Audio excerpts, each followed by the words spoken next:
EZV is built on stadiometric ranging, which is not new. It's over 130 years old. I just built it into a bow hunting practice.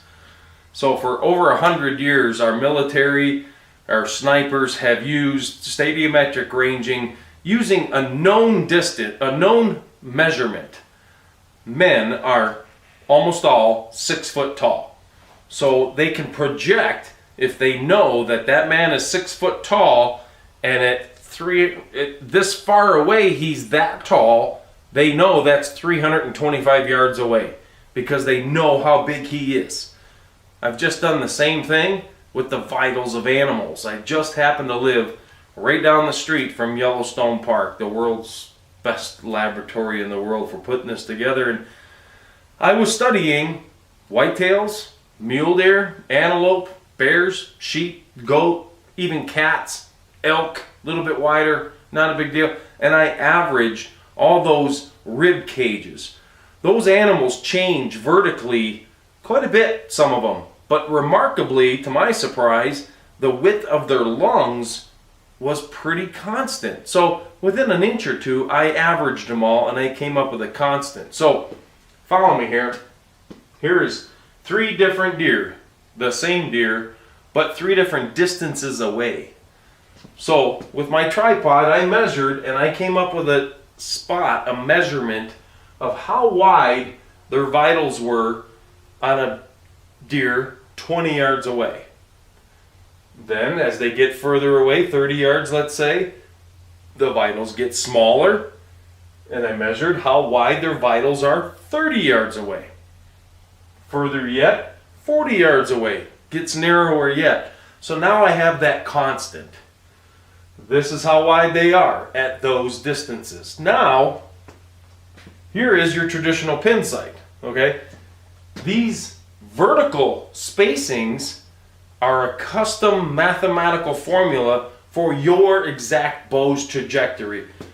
If you're a 26-inch draw with 62 pounds and this arrow, this is where your 20-yard pin has to be, this is where your 30-yard pin has to be, this is where your 40-yard. But that's a math problem. That is a trajectory curve that I am able to plot on a computer. If this is where it is 20 yards away and that's where it is 30 yards away, I know exactly where it's going to be 40 yards away, 50 yards away, 60 yards away. I can plot those distances, those vertical measurements. If you're shooting a very fast setup, very flat trajectory, those pins will be much closer together because it doesn't rise and fall too much. If you're shooting a slower setup, those pins will be further spaced away. But it's a progression math equation on where it will be at each of those intervals. See where I'm going? So I just took the width of that animal at 20 yards away. I cut a little stick that wide, and I just replaced it exactly where your 20-yard pin was. Deer's further away, narrower yet. That's how wide they are 30 yards away.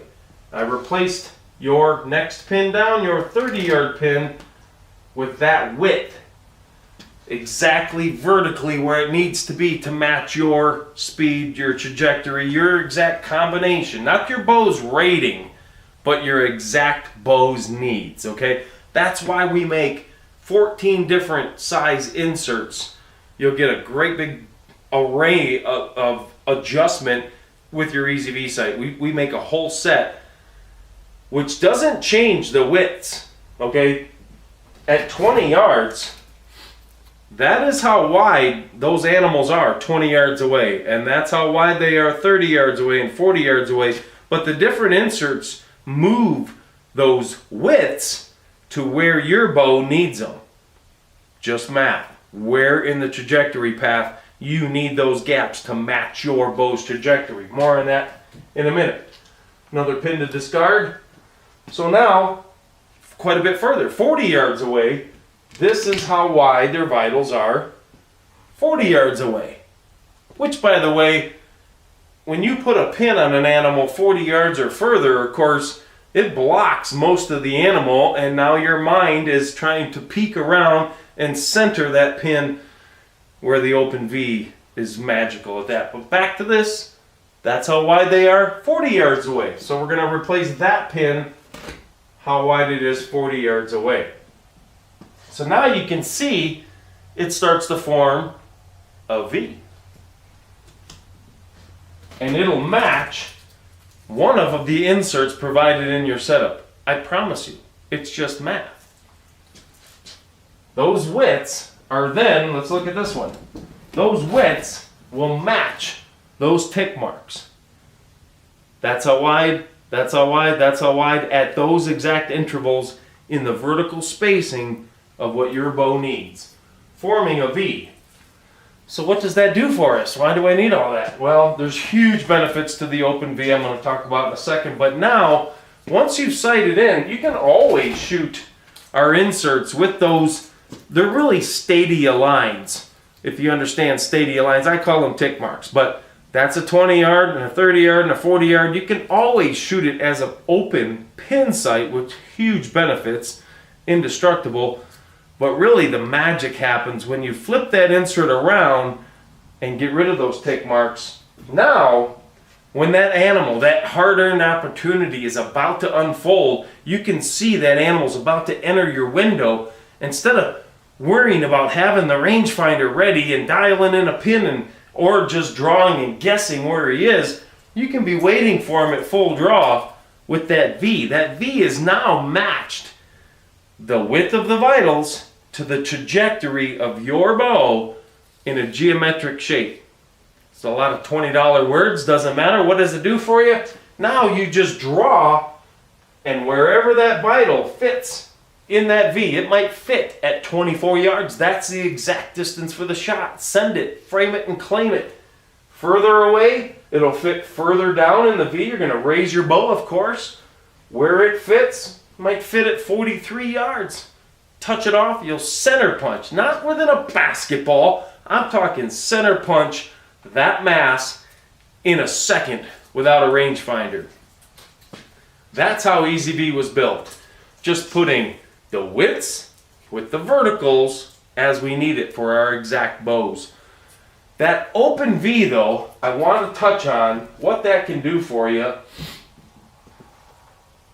Having that open sight picture so you can see what it is you're trying to hit is incredible. I've always talked on the ranging aspect. That's why I built this. But the reports and the reviews and the calls that I get on a daily basis are just amazing. The target panic melts because the movement of your bow is over here and it's not so perceived where your eye, where your focus is. So it melts target panic away. The anxiety of that pin bobbing melts away. That's incredible. How do you pick the right insert? So simple. All of our inserts, the 20-yard tick mark is in exactly the same spot. So you just gang adjust the sight. It's simple. It's just up, down, left and right, and get the 20 in the right spot. Then shoot 2 arrows at 30. If they're low, go to a slower insert. If they're high, go to a faster insert. And you can just joggle right in and move those groups right in. It'll all fall in 10 minutes. Or most of you are coming from a pin sight that you had. And enclosed in your chart that comes with your sight is the EasyV. These are just math equations, these progressions, just like sight tapes. They're just trajectory curves that are lined up and they get further and further and further progressively apart. You just take your pin sight that you already have and you just are going to lay it right on the dots. We've got videos on how to size and how to pick the right insert, but one of them will match.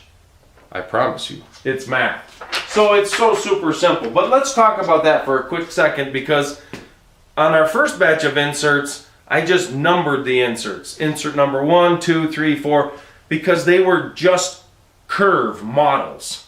And one of them is exactly for you, but it was a difficult understanding on which one, how to choose it, even though the chart makes it so easy. But for those that didn't have a sight whatsoever, brand new bow, whatever, On our new inserts, I gave them a speed designation. I'm not sure that was the right thing to do, but right on the very bottom is a number. 260, 270, 280, and so on. It very well may be the speed if you were to chronograph your bow. You don't need to go find a chronograph across the state to put together your Easy V. Like I said, there's another video on just walking it in easy or cloning your old sight. However, don't get hung up on that speed number. It may say 260. You may shoot through the chronograph right at 260. Probably a 260 insert is that math equation, that vertical spacing correct for your bow. But it might not be. And here's why. When I built these trajectory curves, I built them on an example over-the-counter arrow. 5/16 carbon arrow with a blazer vane, fletched 1 degree offset. The more you twist those vanes, the more air it's going to grab, the more it's going to slow down as it goes downrange. Follow me so far? But even the diameter of the arrow. So say all 3 of these arrows are launching at 280 feet a second. Well, this one's much skinnier. So it's going to have a little less wind drag to slow it down. Even though this arrow launches at 280, the 290 insert might match the trajectory curve, because this one's going, it's leaving at the same speed, but it's not slowing down at the rate of, here's a great big fat arrow. Fatter than the example arrow that I built it on. So this one's going to slow down more than the skinny arrow. So this one may launch at 280. The 270 insert may match where it is at 40, 50, 60 yards. It'll be within 1 of your launch speed. But don't get hung up on that launch speed number. I did that. I put that in there so you had a real good starting point. But it may it may very well be 1 up or 1 down from that launch speed. So, super easy to put together, huge benefits, deer killing machine. But what that open view does for you is incredible. And I just want to touch on this. I just got a call earlier today, kind of prompted this video, that this guy's really good golfer, really good, top-notch golfer. And golf and archery have a lot of the same mental challenges. But he explained to me, and I'm not a golfer, but he explained to me that 99% of golfers will never get great because they're trying to hit a ball with a stick. That's what I thought the game of golf was. Far from it. Great golfers swing the club to the pin, and the ball is in its way, and it gets carried on. And I went, what are you talking about? He says, if you're looking at the ball, your mind is right here. And now it started to click with me. Bowlers don't look at the ball. They look at the pins that they want to hit.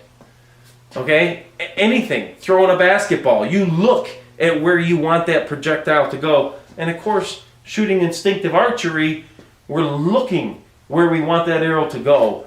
And we project our mind and our focus and our energy to that location.